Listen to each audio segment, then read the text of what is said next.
100세 시대가 다가오면서 8, 90대 어르신들이 큰 수술 받는 경우 종종 보는데요. 지난 7일엔 주민등록상으로 103세 할아버지가 가슴을 열고 무려 3가지 심장 수술을 동시에 받는 데 성공했습니다. 예전 같으면 나이 때문에 큰 수술이나 치료받을 엄두를 내기 어려웠지만 이제는 달라지고 있다고 합니다. 박광식 의학 전문 기자 알아봅니다. 자, 박 기자, 먼저 이 100살 넘으신 분 건강하세요, 지금? 네, 정말 이 심장 수술을 받은 사람이라고는 믿기지 어려울 만큼 건강해 보였는데요. 바로 그 주인공은 부가현동에 사는 이우천 씨인데요. 화면부터 먼저 보시겠습니다. 이 심장 수술을 위해서 가슴을 열었던 상처 자국인데요. 100세에 가까운 초고령 환자가 고난도 심장 수술을 받고 건강을 회복한 겁니다. 이 쉽지 않은 결정 어떻게 했을까요?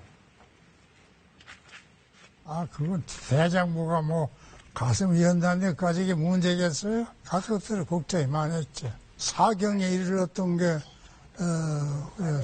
살 수 있다 하는, 그런 생각이 드니까.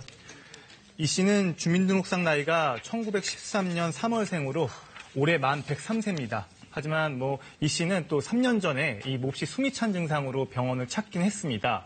검사 결과 이 심장 판막이 너덜거리는 심장 판막 이상과 대동맥이 힘없이 늘어난 확장증, 또 심장이 불규칙하게 뛰는 부정맥이 진단됐습니다. 3년 전부터 약물로 증상을 조절해 오다가 이달 초부터 더 이상 이제 약물이나 주사제가 듣지 않기 시작했고 결국 심장이 한계점에 도달해 응급실로 이송된 건데요. 의료진은 혹시나 하는 마음에 환자와 보호자에게 최후의 방법인 수술을 권유했습니다. 그래서 이 보호자의 고민도 컸습니다. 고민 많이 했고요. 저희 아버님이 상당히 이 같은 연령대에 비해서 건강하시고 또 정신력이라 그럴까? 어떤 정신 상태가 상당히 이렇게 청명하세요. 그래서 저는 이제 그걸 보면서 이 수술 잘 이겨내실 수 있겠다. 이제 이런 생각도 제가 했어요. 네, 환자분도 보호자분들도 쉽지 않은 결정이었을 것 같습니다. 그런데요, 또 의료진 입장에서도 초고령 나이가 좀 부담스럽지 않았을까요? 네, 맞습니다. 하지만 의료진은 환자에게 가장 나은 방법, 최선의 방법으로 치료해야 할 의무가 있는데요. 병원도 처음엔 부담스러웠습니다. 그런데 이우천 할아버지가 이 수술 받기 전에 간이나 콩팥 등을 이렇게 검사해봤더니 건강 나이가 실제 나이보다 훨씬 젊어서요, 수술이 가능하다는 결과가 나온 겁니다. 그래서 환자에게 권유했던 것이고요. 결국 지난 12월 7일에 서울 성모병원에서 심장 수술이 시행됐습니다. 이 초고령이기 때문에 의료진도 만반의 준비를 했는데요. 체온을 28도까지 떨어뜨려 심장 수술에 대비했습니다. 체온을 내렸다 올리는 자투리 시간까지 활용해 3가지 심장 수술을 한꺼번에 진행한 건데요.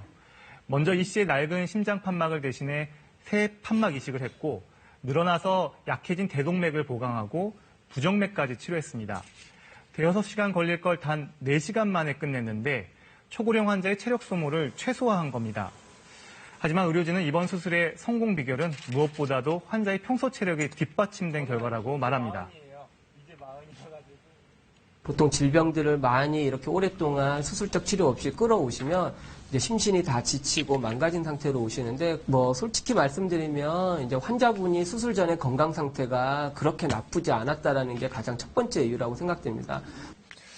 자, 그래요. 화면으로 직접 뵈니까 100세라는 나이가 믿기지가 않아요. 70대 정도로밖에 안 보이는데 역시 건강이 가장 중요한 것 같아요. 예, 맞습니다. 예전에 고령이면 전신마취나 이 수술 후 합병증을 우려해서 고민이 많았는데요. 결정하기가 쉽지 않았습니다. 최근 들어 의학기술의 발달로 좀 더 적극적인 자세로 바뀐 건 맞습니다. 하지만 그렇다고 이런 혜택을 노인 누구나 받을 수 있는 건 아니라는 데 함정이 있습니다. 나이는 숫자일 뿐이지만 실제 건강 나이가 젊어야 수술도 가능하다는 겁니다. 실제로 분당서울대병원에서 조사한 바로는요, 이 수술 성공 여부는 나이와 상관없이 수술 전 영양 상태와 독립적인 생활 가능 여부에 좌우됐는데요. 이는 영양 상태가 좋거나 혼자서도 식사나 보행할 수 있다면 수술 후 1년 내 사망 확률도 10분의 1로 낮춰서 수술의 성공률을 이렇게 높일 수 있다는 겁니다. 지난해 우리나라 국민의 기대 수명은 82세였습니다. 그런데 건강 수명은 73세로 약 9년 정도 차이가 났는데요. 이는 인생 후반 9년 정도를 여러 질병으로 골골 앓느라 이 시간을 보냈다는 뜻이기도 합니다. 그렇다면 이 건강 수명을 최대한 늘리기 위해선 어떻게 할까요? 여러 노력들이 있겠지만 이우천 씨가 제게 말한 건강 비결은 바로 이 걷기였습니다. 젊었을 때 하루에 이 100리를 걸을 정도로 신체 활동이 왕성했다는 겁니다. 사람마다 이 건강 실천법은 다르겠지만 적어도 40, 50대 이 중년부터는요. 앞으로 50년을 내다보는 건강에 대한 꾸준한 투자가 필요해 보입니다. 네, 박광식 기자 수고하셨습니다.